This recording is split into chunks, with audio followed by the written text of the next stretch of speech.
Welcome back. Welcome in. It's Country Roads Confidential at earsports.com. This is a Paramount podcast. I am Mike Sazza, joined by Chris Anderson. Chris, it's game week here in Morgantown, I guess also in Richmond. So congratulations to you and I both for making it. How does it feel? It feels good to get to the summer. I always get worried about the summertime with crazy news, conference realignment, people fighting and arguing on the message board, all that stuff. It sometimes gets out of hand when there's no actual football to watch, no actual basketball or baseball or whatever to keep everybody's attention on something. So glad we made it. I don't know. I've done a couple of preview things for different colleagues of ours the past couple of days or weeks. I don't know which one I said this on. I'm pretty sure it might have been a conversation with a friend. I don't know, but there's this weird feeling. Chris, this feels weird, right? We've been saying that since what, December 16th. I get that. But specific to this, the last 2 years in Neil Brown, the story wasn't really the season. It was like, how close to the finish line or how far away from the finish line is he? Kind of you thought after the 23 season, maybe he was making some progress before the 24 season. And then, before the 23 season, you're thinking, is he going to stumble here and this is the end? Whatever. Last year, kind of getting to know Darren DeVries, I think I'm allowed to say that word, Hmm. after all the weird, let's just say weird stuff that game before that. Um, this just feels different because Rich Rodriguez is going to be here for a few years and you kind of know who he is. So this like small window of time until like we try to get to know Ross Hodge. But it's just kind of like, hey, it's football. We know who's going to be here for a while. We pretty much know who the coach is one way or the other. Um, I haven't had that feeling in a while. It's always been something extra that we've been thinking about, worried about, talking about. And fans, I don't know, fans like him, don't like him, jury's out, whatever. At least they know who he is or are familiar with his edge, I guess. And yeah, just see what happens this first game, get Thank you, everything by the ready. way. Thank you for not saying hard edge. I think we have to pay royalties if we say that word. So appreciate you Trademark. not saying. Mhm. You have a hard edge t-shirt on? I I do do not. not. Mine's trademark, but mine's There you not go. trade. Yeah. But yeah, just so it kind of feels different and new, and it's not like a lot of this. I know you spend so much time getting to know players and coaches for so long, and maybe that's not yet complete because how can you know all these people? We haven't met them all, but you're familiar with their brand of football. It was here before, it succeeded before, and you're excited to see it again. And also just like, hey, this guy's not going anywhere. I know he's gonna be the coach for X amount of years, and um, just very different and probably refreshing for a lot of people. Yeah, absolutely. I think a new era. I don't know. Maybe if you think back onto it, what was it? I was thinking about what Rich Rodriguez said the other day, where somebody was asking, it was one of the first days of fall camp practice, and they asked him, how do you feel about where the team's at this point in the schedule? And he said something along the lines of, if he looked back on his notes from his time at last year, maybe he felt the same way. Maybe he was just as angry that day as he was that same day at West Virginia. Do you think if we looked back on like the first fall camp of Neil Brown, do you think we felt this way? I don't remember how I felt or what I was thinking a week before the first game of Neil Brown's tenure. Do you? Do you remember? Yeah, it'd be a really interesting side by side, because he inherited a lot more pieces than Yeah. Rich did, like for sure. The turnover is not nearly as severe, and I think a lot of people just thought, here's this guy who's been so good in a pretty fun, pretty competitive conference.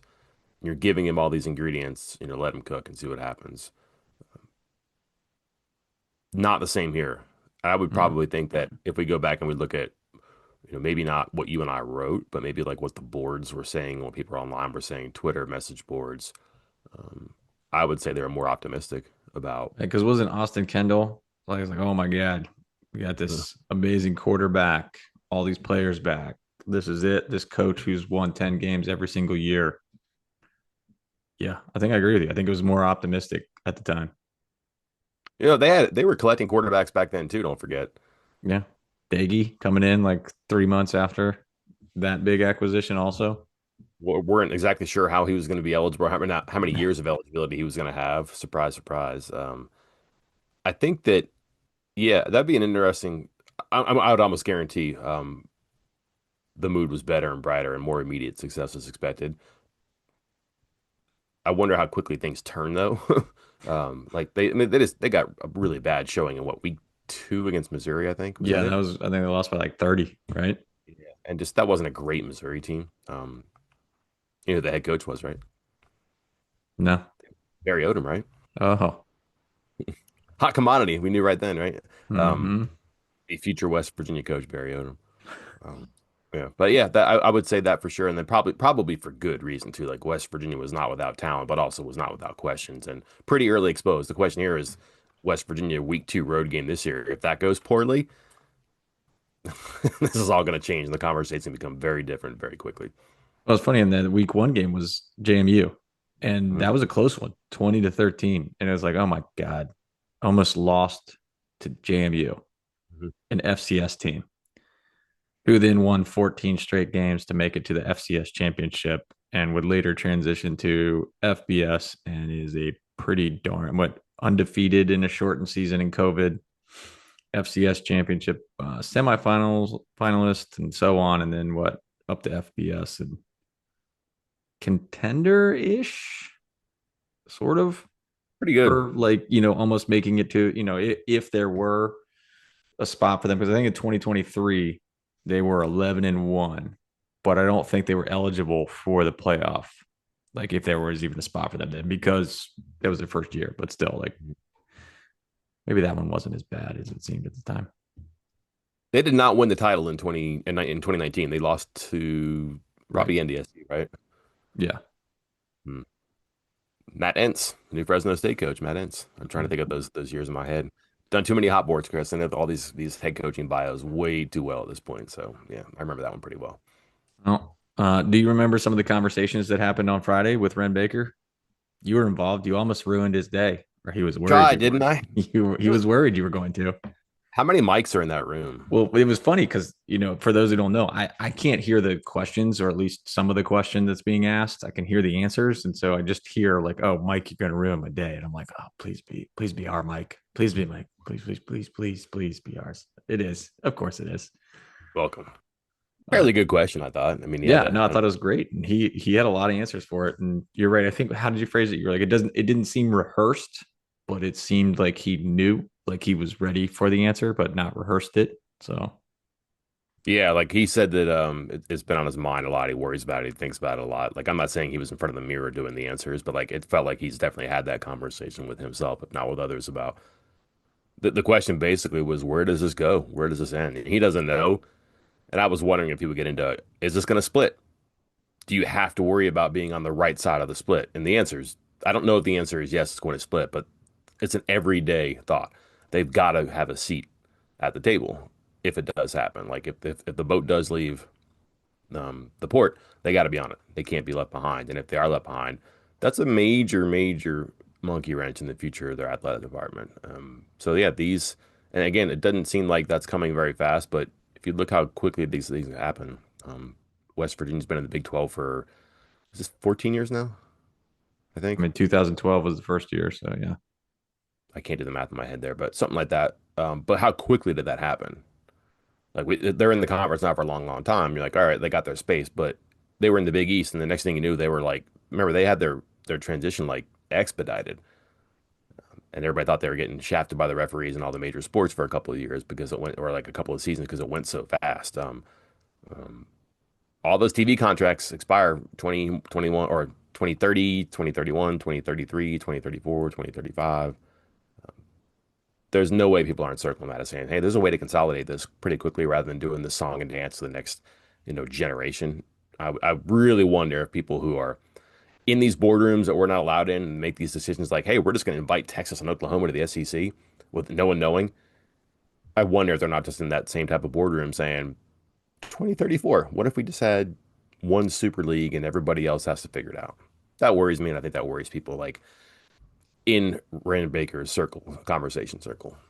And I wanted to follow up with you about that because he did. He mentioned that he felt it was unsustainable. His words, Mhm. very worried, right? His words, I believe. Um, I'm in my mind, I'm thinking it's a good thing that he's putting it out there publicly. I don't think it's showing weakness. but I think it's bringing the conversation to the forefront, which I think would actually, in the long run, be good for programs like West Virginia, for athletic directors like Ren Baker to get it out there, get ahead of it.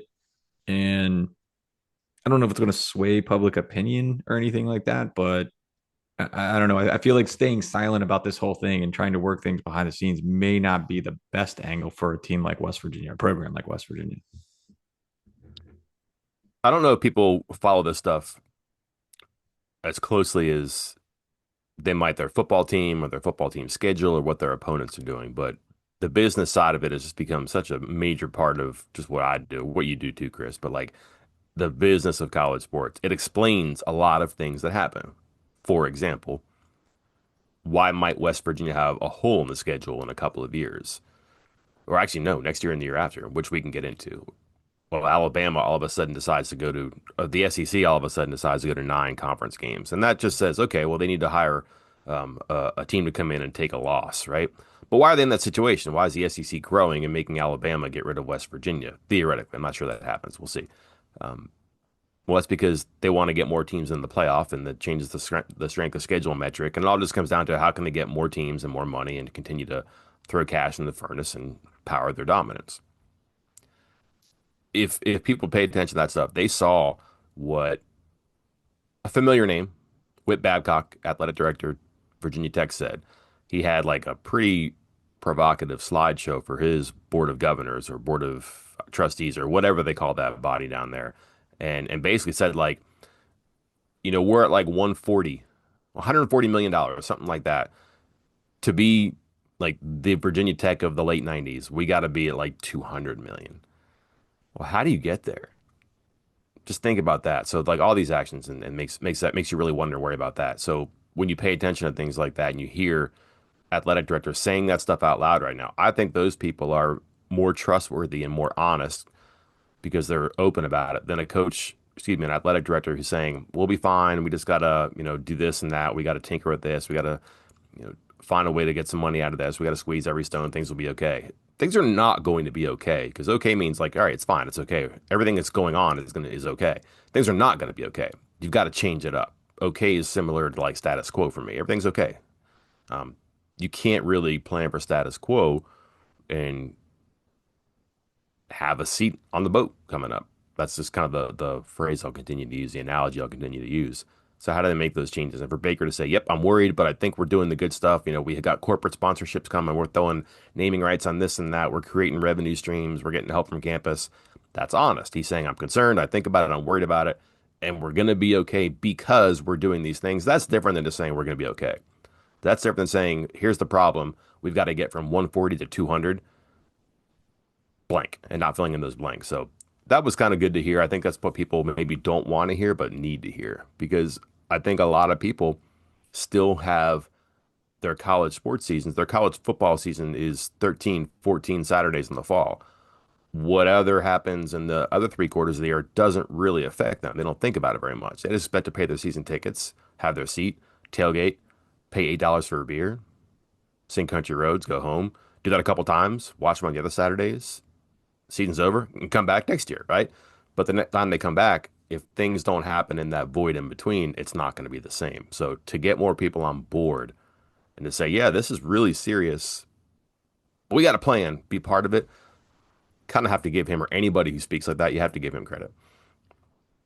You're right. And that segment was brought to you by Scott's Lawn Care, the official fertilizer of the Ear Sports Plus Trust. Scott's Lawn Care, official fertilizer of the Ear Sports Plus Trust. Thank you.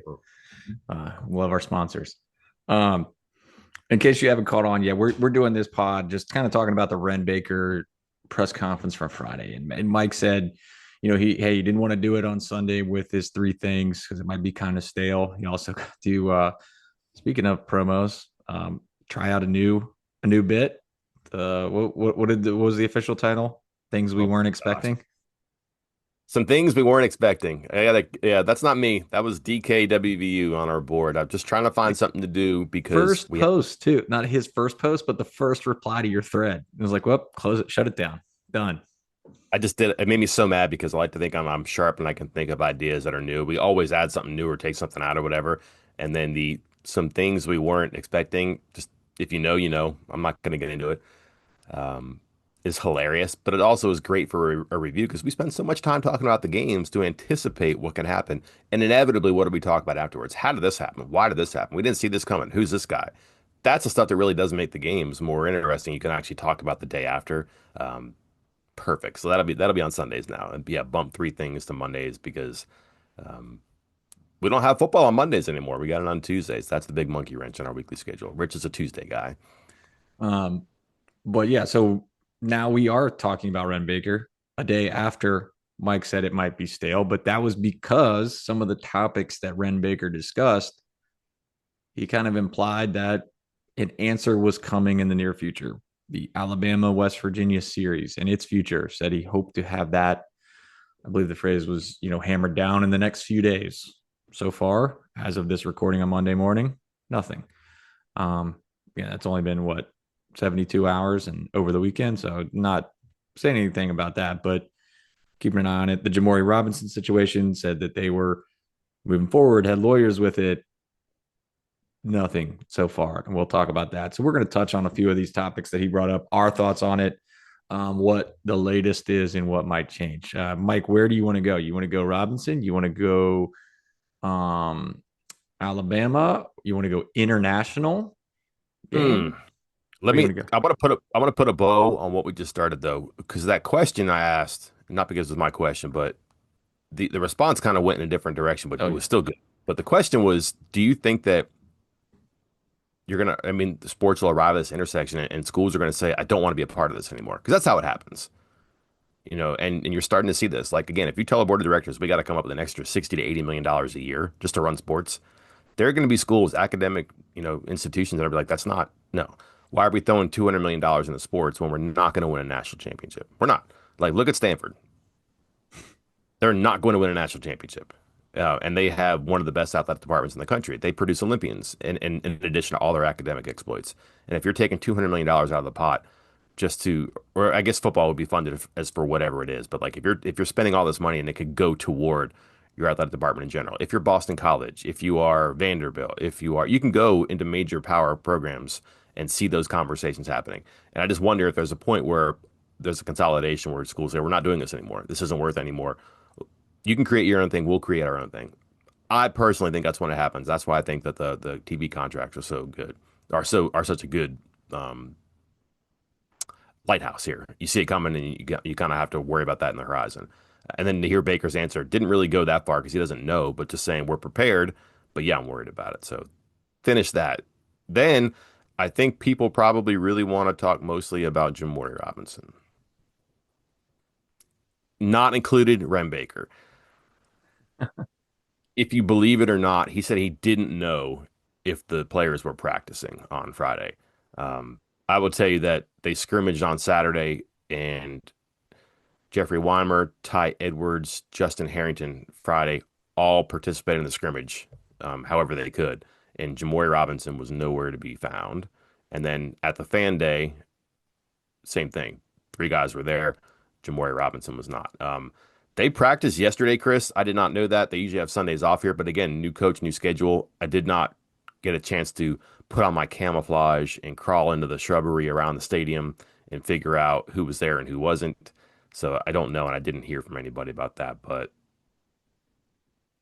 I don't know why this is so difficult, and I don't know how you could commend your fans for season tickets and excitement and enthusiasm and not give a simple yes or no answer that this player that a lot of people have put money in to pay for, or all these players, these transfers, because of whether it's revenue sharing that students are being asked to pay for now, whether it's raising funds for an NIL, players get paid now. A lot of that does come from players, from the fans. I don't know why they just can't say these guys are practicing and this guy is no longer part of the program. Or conversely, all four guys are practicing. That lets you know. It may just be showmanship for the radio show tonight where you can give an answer to the question. I don't know if that sits well with me, but I think people deserve to know. I don't matter. I get that, but I think people deserve to know whether or not these four reasons, not these four reasons, but four reasons to feel pretty good about the team and the progress of the offseason, all the things that Baker said, like their ability to evaluate and get people on board. This coaching staff has done a really good job. It's a yes or no. It's a binary. It's a green light, red light kind of a thing. And to not have that would probably bug me if I was a fan. We have known this program to save bits of information for the radio shows, though. Like that's Yeah, he was the original too. so I wouldn't put it completely past them, but that seems like a pretty big um thing. I'm trying to go back and look. I'm And they're not playing guessing, Penn State. They're not playing Maryland. yeah. They're not playing Pitt. They're playing Robert Morris. It doesn't matter. Like just yes or no. I don't think it's a very difficult question to answer. So I was thinking to myself, oh, well, at least they will by what, Tuesday or 3 days before the game. So Wednesday, they should be on the daily reports. They have to submit daily reports. All Big 12 programs submit daily reports 3 days before each game. So Wednesday, then Thursday, then Friday has to be released of who's available, who might available, probable, questionable, doubtful, or out. Um, but that's conference games only, I believe. Going back to read Yeah. it here for all conference games in Yeah, so football. don't get excited about that because you saw the first game of the year and then Iowa State and Kansas State had their availability reports. Well, yeah, that's because that was also a conference game. Yeah. So I guess we won't be getting that answer on Wednesday, no matter what, because I don't think So we're getting here's availability where things report. stand on this too. There's the expectation and the reality is that Weimer, Edwards, and Harrington are green light. Yeah. Good to go. No questions, right? And then and I know and listen, I understand what the argument is here because I've been getting this from a lot of people. The judge said that all four are to be eligible and there can be no retribution. They call it the rule of restitution. Yes, I can read. Promise. And I covered the Raekwon battle thing and I paid attention to these things. And I do not speak on this on my own. I get a lot of people to help me out with these things. Um, the interpretation is that it had nothing to do with previously unknown academic standards for Jamori Robinson. And I'm going to say alleged. There's been a lot of stuff out there about 3 hours, 6 hours, progress toward graduation.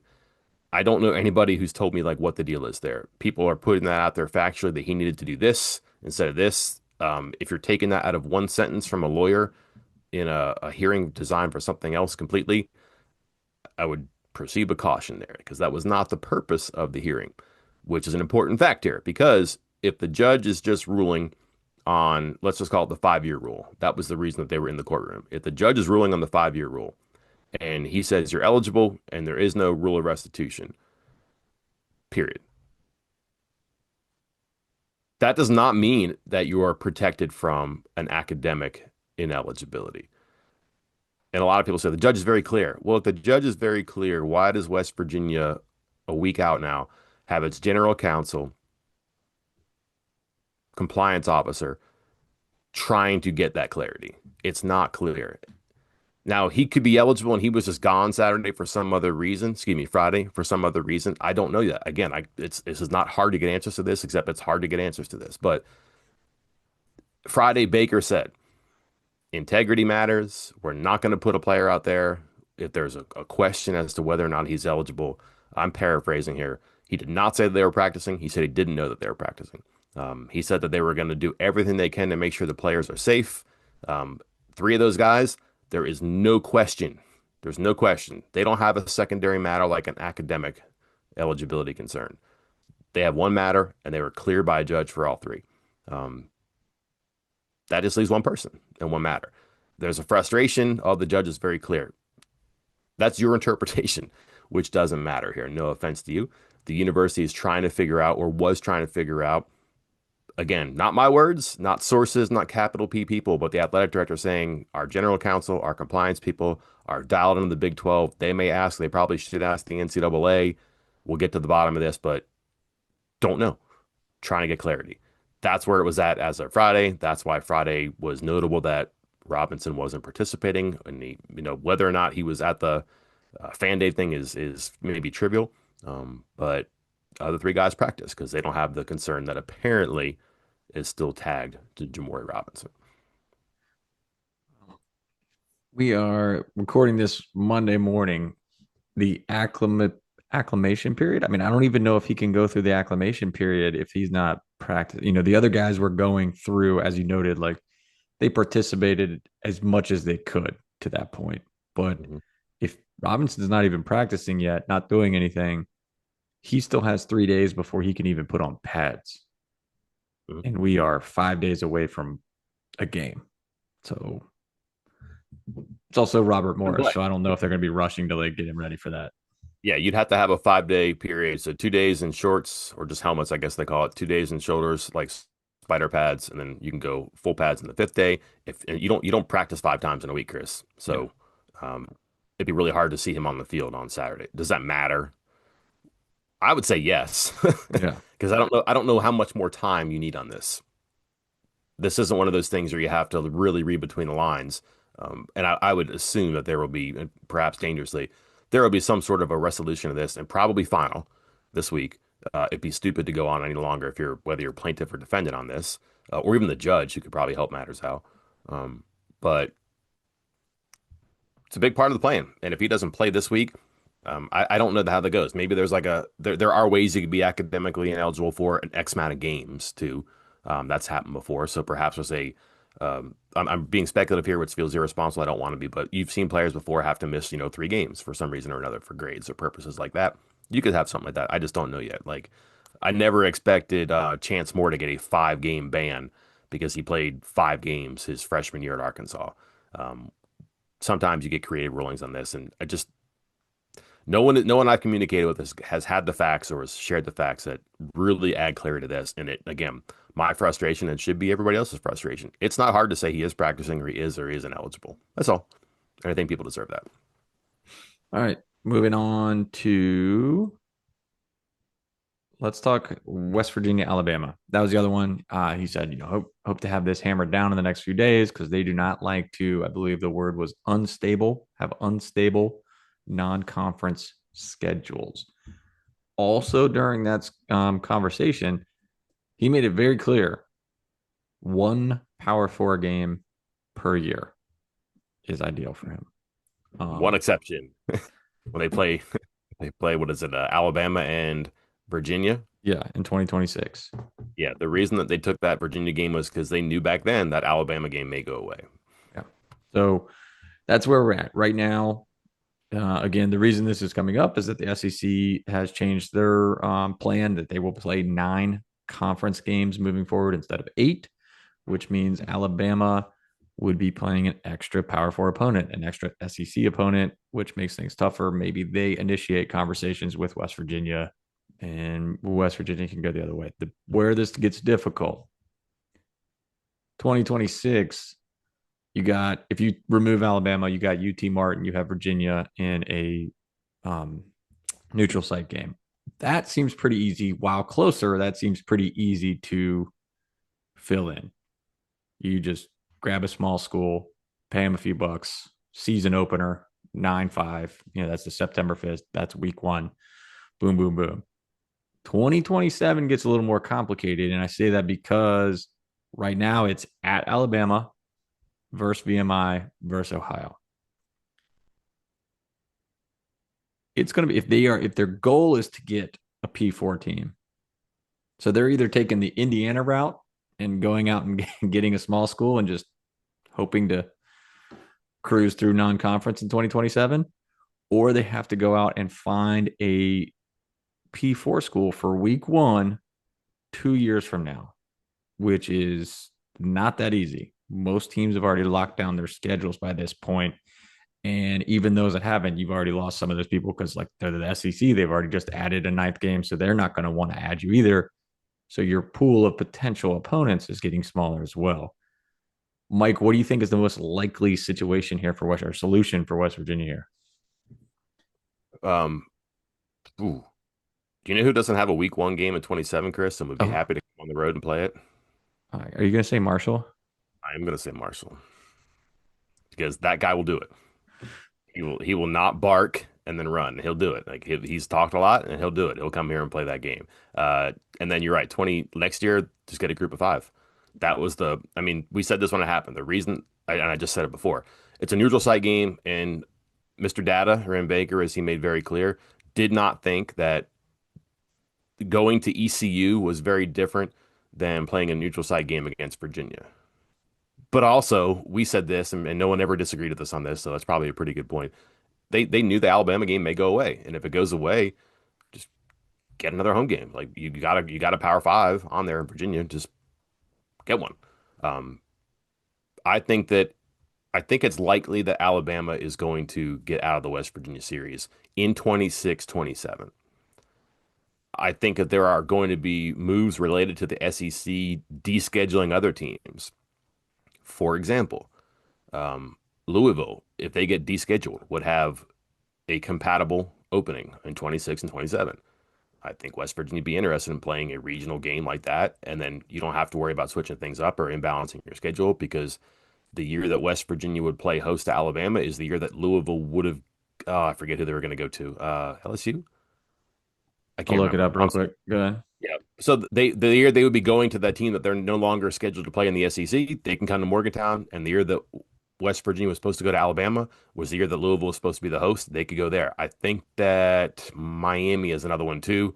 I'm not sure I would do that if I was West Virginia, because I think that they're frankly trying to schedule wins at this point, and you're probably more likely to get wins against Louisville than Miami. I think that probably Miami would be more exciting for fans, but I think that fans might be more likely to go to Papa John Stadium than to Coral Gables. I heard it's dangerous in Morgantown. I'm not sure how dangerous it is in Coral Gables. We'll see. Um, Louisville is Georgia. They got a home and home with Georgia, 26-27. but here's the thing, Chris. Um, do me a favor and pull up the Alabama schedules in the future here because everybody is assuming that West Virginia is gone Mm-hmm. off the Alabama schedule. Just a matter of time. May be true. Um, there's a problem with that. Alabama only has three non-conference games scheduled next year. Chris, what's 9 plus 3? 12. How many games do you play in a season? 12. You don't have to make the game go away. Yeah. And there's two Power Fours next year, and there's two Power Fours in 2027. Chris, look at the future schedules for Alabama, 10 years out. How many Power Fours do you see every year in Every those single schedules? year. Two. Ohio State, Oklahoma State, Notre Dame, Oklahoma State, Georgia Tech, Notre Dame, Georgia Tech, Boston College, Arizona, Minnesota, Arizona, Minnesota, Virginia Tech, Boston College. That's through 2034. They are going two deep, P4. Are you buying out all of those teams? Are you buying out all those teams, Chris? Right. Yeah. Because Alabama is scared? That's a big admission there. So that's not, I don't think it's an automatic. And furthermore, you don't know when Alabama plays five home games and when Alabama plays four home games in the SEC. Why does that matter? Well, if you have a five home game year, you don't necessarily need the home game against West Virginia. If you have five road games in in the SEC, you're not going to Morgantown that year. So it has to match up. And the other thing is too is that so for example, I think Florida State is the one this year they finish the season and then they start the series against Ohio State next season. I don't think 2027. No, they got Florida State in all right, yeah. 2026 again. All right, that's what I meant. Yeah. So 26 is Florida State, 27 is they start an Ohio State series. They're not getting rid of Ohio State. Yeah. They're just not, right? So that's why West Virginia is probably feeling like it's in peril. I get that. So it could be difficult, but I just think when you look at their schedule pattern, two Power Fives, you're buying out 10 years of Power Five games because Alabama's scared. That's tough. But I mean, that's also the situation they're put in now. And if the edict is we're going to play 10 Power Five games every year, um, okay, then you're probably not playing 11. I get that. But it's just not an automatic. And then so there's a lot of fact and fiction out there, and the fiction is dangerous here too. I've had people insist that West Virginia will get a $5 million check, a $2 million check from Alabama. That's not how it goes. Chris, do you know how much money Alabama would pay West Virginia to cancel the series? Oh, I do because I read your post the other day. So $0. Okay, $0. Which is why West Virginia is like, wait a minute, do we really want to let this go? Like, do you want to get a $0 check and pay seven figures to get a group of five team to come in? I wouldn't want to do that. no. And it's going to be hard to schedule a Power Four unless those mutual descheduled teams add up. That's tricky. So I think you're more likely to see that they kick this down the road as long as they can, and they just never end the conversation. And this could be a 2020, a 2044, 2045 series for all we know. But I don't think they're going to bury this. But again, I'm realistic. I think it's probably unlikely they play because they don't have the name value that Florida State or Ohio State does. Those conclude a series and start a series too. That'd be really tough business wise for Alabama to do. But there's just enough in there. Again, the 5-4 has to match up. And are they going to buy out all of these Power Five games? Those are things I just don't know yet. So I wouldn't think it's automatic. More likely than not that West Virginia is off the schedule, but not automatic at all. Here you go. They push this down to 2035, 2036, or whatever it is. Because I think that's as far as everybody's future schedule goes, as far as I can tell. Give West Virginia in 2026, then they just buy a group of five game. Call Ohio. I mean, I haven't checked the Bobcats schedule here, but somebody like that. They come in, we'll pay you whatever. Home game, week one, bang. So then 2026 is a home game versus group of five, home game versus UT Martin, and then a neutral site game against UVA and Charlotte. That is a very favorable and lucrative schedule, non-conference schedule for West Virginia, because that Charlotte game is going to be a payday and you get two extra home games on top. 2027, now you need to fill in that week one game. We mentioned Louisville. They'll have 2026 and 2027 open if they cancel their Georgia home and home because for the same reasons. Maybe you talk Louisville into a non-conference game to start 2027. So then you get the payday from a season opener, neutral site game against Louisville, and then a home game against VMI, home game against Ohio. That's back-to-back years of lucrative and favorable non-conference schedules for West Virginia. So I think, I mean, would I like to see West Virginia, Alabama? Yes. Yes, I would. Do I think it's in the best interest of the program? If they win, sure. But if they lose and set themselves on the wrong foot, we've talked about this. We talked about it with Neil Brown's time that he always had to face like a P4 team to start the year, basically. I don't know if it's the best if they end up losing, but man, to kind of guarantee yourself two home and one neutral site, so three paydays and a pretty easy-ish schedule for non-conference, not a bad thing. Not a bad thing at all. I don't know. I'm gonna probably zag here, but I don't know what good it does you to go 3-0 in non-conference and 4-5 in the Big 12 or 5-4 in the Big 12. Like you should be trying to go 8-1, 7-2, whatever, because there's more seats in the playoff now. You can get in as a 7-win conference team. You don't gotta go 9-0, or you just gotta get into the conference championship game and then have a good Saturday at the end. That's very easy to say, not to do. I understand that, but if this thing goes to 14, 16, 24, 28 teams, well, who cares about non-conference schedule at that point? Just get in healthy, right? And I would think that there's an argument there. If you're playing two power fours, are you worn down? Yeah, but you're probably gonna be worn down playing a shoot at this point. What, a 20 game season? That's crazy. Well, and So we also have the twist here of the new release just last week from the College Football Playoff Committee, where they tweaked their formula for strength of schedule, which, and I'm quoting here from our CBS article, so I don't know if they're quoting exactly, but it gives extra credit for beating quality teams while lessening the penalty for losses against tougher opponents. So they've always said, "Oh, we want to incentivize, playing tougher schedules," but they've now put it in writing that they would incentivize playing against tougher schedules, or at least not penalize as much if you're playing tougher teams. So, here's a question for you. Two. One being, would you play a conference game, air quotes, conference game in non-conference play? Like if you needed a power five. oh yeah, and then like against the team that you're not already scheduled to play for conference kind of Yeah, thing. like they don't play Cincinnati this year or next year, I think. But like just something like that, like a regional. Again, that's a weak opponent, a weak example here because it's not really lighting up the boards, and that's the problem with West Virginia. There's no like marquee Yeah. conference team. This be an easier question to answer if you can get Texas for a neutral or a home home and non-conference play or whatever. But like there's so many you'd like to help the conference if you could, and keep it in there. But that's one thing. And then number two, week zero. That opens up a scheduling window too. So if you're fine team, like I don't know who's going to play week zero, week one. That's pretty rare. The benefits being of a week zero is you get an extra open week during the season. So you would have to do some really creative stuff, but you could move a conference game to week zero Open up some scheduling holes with the conference because it's a little bit easier to do that. You could you could find opponents in week zero that don't have games that are outside of your conference, but those games are hard to get and hard to schedule, which may lead to your next question, Chris. I don't want to. Yeah, you're leading me right into it. Serve it up. Come on. Yeah, just like we've had opportunities to play international games, we haven't found one to our liking. Ren Baker said, one, I hate I hate the idea of taking a game out of the country. I hate it. Yeah. I'm not a fan of neutral site games, but like if it's in Charlotte, if it's in Atlanta, that's fine.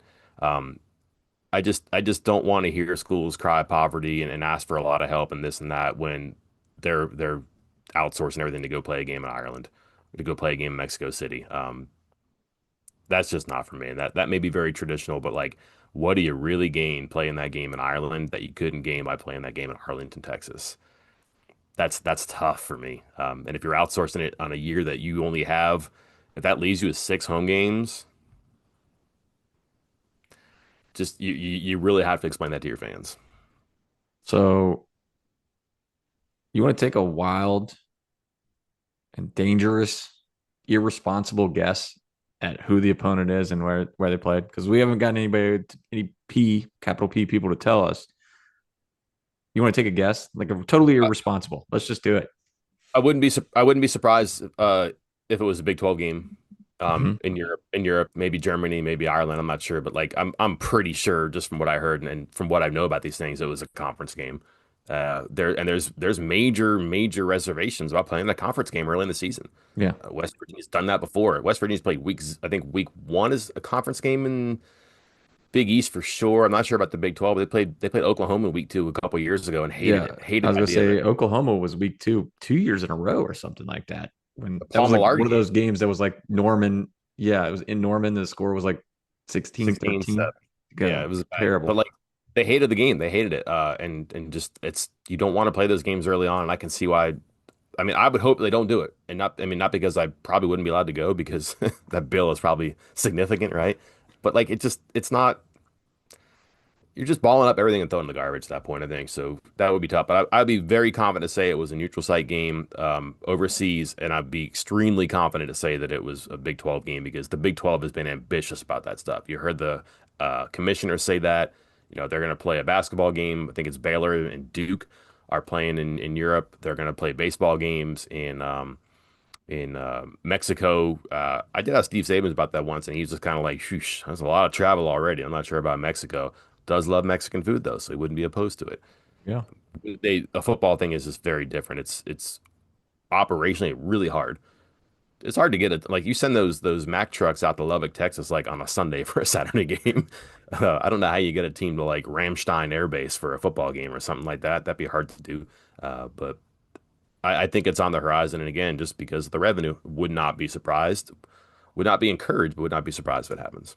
Yeah, I'm with you. I was in full agreement that it had to have been a Big 12 game, similar to what this Kansas State Iowa State game was. It wouldn't have, heck, if you would have told me that, how long ago did they announce that game? Do you remember off the top of your head? Like, was it just like I a remember, year or two ago I or? remember, I can remember talking about it with reporters at Big 12 Media Day last year, so it was at least before that. But like, here's the thing too, like within the Big 12, that's a really big game. Yeah, What's the West Virginia matchup? right. Cincinnati, UCF. I don't think anybody's stopping their plans. But like the last time they had Farmageddon was in the snow, I think, right? It was Mhm. a like just a fun game that was just, winter wonderland, good game, competitive, exciting. This is a little bit different, but still pretty good second half of football there. And they have a cool rivalry, Farmageddon, right? I'm not sure West Virginia has that. And again, are you getting a non-conference game to go overseas early in the season? It's one thing to do it in Charlotte, like teams will sign up for that. I'm just not sure who's saying, what, I'm going to upend everything and go play a competitive West Virginia team in,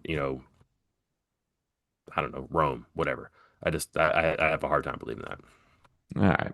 Last topic from that press conference, because honestly, the playoff discussion, I'm not sure there's some discussion. He's preaching that he wants the 5 plus 11, the five automatic qualifiers, and then 11 at large. And I get his point. I agree with him wholeheartedly that, if your conference is good, you're just going to get the at larges anyway. So why does it have to be extra automatic qualifiers for the SEC and Big Ten?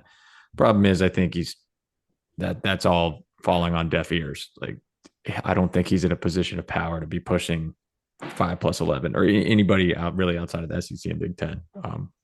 Am I wrong there? Before I move on to something else. No, I get his point.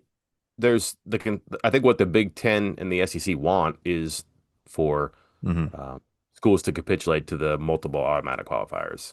Yeah. And I think you're seeing other schools saying, no, I don't want that. Let's make it competitive and making sure that like our Saturdays matter. And again, if you have two Big 12 teams, why are you playing the conference championship game? Right. That makes sense. So I would just, unless you're going to get rid of those, which is a huge payday for the conference and the teams too, which I don't think they're going to do. But if that means you're getting more teams in the playoff, I don't know. But like, I'd be very surprised if the Big 12 ever came off of that line. Like the 5 plus 11 seems like what they want. It's probably best for them too. Um, Final topic then, and maybe I'm reading too much into it, but I use the word that other places, other people, other programs, other departments, whatever, however you want to phrase it, were sacrificing in order to make revenue share for the West Virginia athletic program. And I feel like, I mean, when Ren Baker was discussing it, he admitted and it was something you reported from the very beginning, and I think people got upset. You said it was going to be very difficult that to get to full revenue share for West Virginia, that you did not think they would get there. And Ren Baker said they were far away from it, and I don't know if he actually said the word that other places had to make sacrifices, but then all of a sudden he's crediting all of these other people, these other parts of the school, even the WVU Foundation, for helping them get there. This might tie back into our first topic of an unsustainable model, because will that help from everywhere else be there every single year? Don't forget, don't forget, it goes up 4% next year. Yeah. It goes up 4% the year after that, and then it gets recalculated. Here's how it works. It's not 20.5 million every year. That's year one. Next year it's a 4% increase. The year after it's a 4% increase. Then they take the average, they pick 6 or 7 revenue sources, but they take the average um, revenue pool, I guess you would call it, of all the Power Four programs. So it's not what's good for West Virginia, it's what's good for everybody. And if more than half of your Power Four programs are in the Big Ten and the SEC, Chris, who's making more money than anybody else? So if their revenue goes up and the ACC and Big 12 are trailing as they are, and that gap continues to grow, you're going to have that number skyrocket after the third year, presumably. Um, if all of a sudden the Big Ten and the SEC are getting more and more playoff teams, whether it's, the convoluted multiple automatic qualifier or if it's the 5 plus 11, if you're going from 12 to 14 or 16 and those two conferences are getting more participants, they're getting more revenue. Now your average revenue is going up, and that's going to mean that West Virginia could conceivably have to go from 20 and a half this year to 25 million, 27 million in not too long. How do you get there? And more importantly, how do you continue to tell really good Olympic sports programs that are getting by and succeeding with diminished resources that instead go to men's basketball and football to bite their lip and just keep going? And then moreover, what if football isn't doing it? What if football's not getting into the playoff? What if football's not winning 8 or 9 games a year? Well, how do you tell everybody else this is the way? Well, why is this the way? It's not working. Um, And again, that's a line that West Virginia is not going to come off. They're not going to not support football. I get that. But it's just very difficult to see that happening. So how can they do that? How can they make those sacrifices? How can they give programs a haircut or just shave their head and make sure the football and men's basketball to a lesser but also important extent are fully funded? Going to be hard. I think what's encouraging though, Chris, was his talk about adding scholarships. They did not do that this year, but he kind of talked about how some of their funny math that does matter about Austin scholars, Austin awards, I should say. You can get players academic aid. You can find a way to cobble together money to create the equivalent of a scholarship. But now he's like, listen, we got to fully fund scholarships for Olympic sports. So whether that's, wrestling, volleyball, whatever, that's what they have to do because that's going to keep those coaches happy. I think some of them would like better resources, but they understand there's a huge financial burden to better facilities, better resources. But like if you can give coaches scholarships and they can give players free rides or partial rides, whatever, that's a really big deal. So that would be step one. And again, encouragingly, they seem like they've circled that and they're moving toward that goal.